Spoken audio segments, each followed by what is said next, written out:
Ambyar, hiruk pikuk panik Anies dan pendukungnya jalang lengser. Bagaimana cara para pendukung Anies Baswedan mengendos pencamperan Anies? Sama deklarasi pendukung Ganjar Pranowo saja kalah banyak. Gimana mau tetap mempertahankan predikat capres pada diri Anies?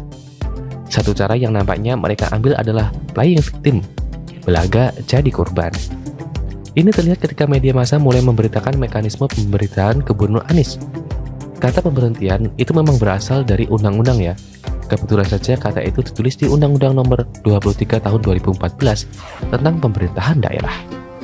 Dalam pasal 78 disebut bahwa salah satu alasan pemberhentian kepala daerah adalah karena berakhir masa jabatan.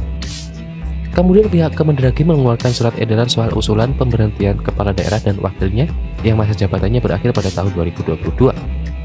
Tentu saja surat tersebut merujuk ke Undang-Undang Nomor 23 Tahun 2014 tadi ya. Ya, sama. Memakai kata pemberhentian. Surat edaran Kemendagri inilah yang jadi sumber berita media. Ramailah berita soal pemberhentian Anies yang akan diumumkan oleh DPRD DKI Jakarta pada tanggal 13 September 2022. Tentu saja, Anies menyebut akan menghormatinya. Tapi kan nggak semua orang tahu soal isi undang-undang seperti apa. Sehingga mekanisme pemberhentian yang sebenarnya sangat wajar itu kemudian digoreng oleh pendukung Anies seakan Anies ini diberhentikan sebelum habis masa jabatan. Berita yang sama kemudian dikopi oleh media kubu Anies dan disebarkan lewat medsos. Muncullah narasi Anies dijegal. Narasi ini didukung juga oleh sebuah tulisan seorang pendukung Anies lagi. Ini hanya opini tanpa bukti valid ya. Judulnya dibikin bombastis dan dramatis. Bahkan tulisan ini membawa Presiden Jokowi. Presiden Jokowi disebut saat ini berkuasa tapi tak berdaya karena tak punya jiwa kepemimpinan dan cenderung menjadi boneka oligarki. Sementara para capres lain seinginan Anies disebut berasal dari irisan kekuasaan rezim itu. Selain tak bisa kerja juga tak ada prestasi yang membanggakan kecuali banyak gaya, banyak omong dan banyak berbohong. Kenapa nggak disebut sekalian bahwa pemilih Anies akan dipastikan mendapat kenapling di surga? Narasi ini pun disebarkan oleh para pendukung jika tidak mau disebut sebagai buzzer para pendukung Anies di medsos. Menyampaikan narasi yang sama dengan cara yang sama, kayak gitu mereka nggak mau disebut sebagai buzzer, tapi menuduh kita sebagai buzzer RP. Isu soal penjagalan Anies ini juga terus disuarakan oleh Partai Demokrat dan juga oleh relawan Anies. Pokoknya, disuarakan seakan-akan Anies ini dizolimi gitu ya, supaya publik bersimpati dan kemudian diharapkan ikut mendukung Anies nyapres, gitu kan? Di pihak Anies sendiri tidak kalah ramainya. Kita menyampaikan sambutan dalam acara PKS di Masjid Agung Al-Azhar. Anies sempat bertanya pada para hadirin yang merupakan para simpatisan dan kader PKS. Anies melempar pertanyaan setelah Oktober kemana, yang kemudian dijawab para hadirin dengan kata Presiden dan Istana. Ya iyalah, PKS gitu loh. PKS pula yang meminta agar Menteri Dalam Negeri Tito Karnavian tidak main-main dalam menunjuk pejabat Gubernur DKI Jakarta pengganti Anies. Seakan PKS ini yang paling pinter aja. Kalau paling pinter pasti nggak sah dong dapat teman koalisi. Anies juga menyebut soal rencana pembangunan daerah RPD sampai tahun 2026. Ya, tentunya yang sudah dibuatnya menurut Anies, pejabat gubernur penggantinya wajib menjalankan RPD itu. Anies memperingatkan agar penggantinya bekerja sesuai dengan RPD, tidak bekerja pakai selera.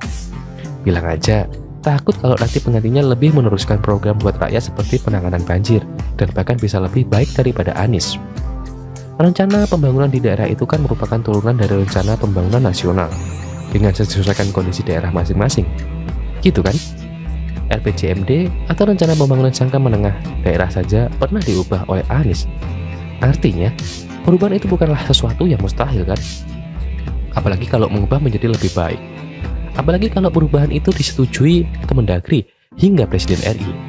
Emang Anies mau apa coba? Selain itu, Anies juga sibuk menggantikan para pejabat. Padahal mereka masa jabatannya sudah mau berakhir. Ngapain coba? Penggantian mendadak ini dilakukan Anies terhadap beberapa dirut BUMD dan pejabat eselon 2. Dan Anies juga akhirnya dipanggil oleh KPK untuk menjelaskan soal Formula E. Aneh juga ya, kok dipanggilnya menjelang lengser? Nggak dari kemarin-kemarin. Padahal yang dibahaskan udah lewat dalam hitungan bulan maupun tahun. Apalagi sesudah selesai di KPK, Anies bikin konferensi pers di sana, yang kabarnya membawa mikrofon sendiri. Anies kembali memancing-mancing soal capres. Ini ketika menghadiri peresmian Masjid Jami Al Hidayah di Klender, Jakarta Timur. Anies menyebut bahwa bulan depan dirinya istirahat karena selesai tugas jadi gubernur, lalu menambahkan harapannya akan jumpa lagi dengan Masya yang hadir. Cie, mancing-mancing aja nih. Cuma saya nggak nemu di berita ini bagaimana tanggapan para jamaah yang hadir. Apakah ada yel-yel presiden juga gitu? Kemudian Anies tiba-tiba mengganti nama kawasan kota tua menjadi Batavia. Padahal Batavia kan nama dari penjajah Belanda ya. Pokoknya dia ini mendadak soal sibuk banget menjelang lengser. Tapi anehnya Anies bungkam ketika ditanya soal isu jual beli jabatan di Pemprov DKI. Sama bungkamnya ketika ditanya soal banjir oleh awak media pada bulan Juli lalu. Kelihatannya kalau Anies berusaha menghindari isu-isu yang merugikan dirinya, padahal itu kan masih dalam tanggung jawabnya sebagai gubernur. Selain hal-hal itu, Anies berusaha membesarkan atau juga bisa dibilang panggung dimanapun dia berada.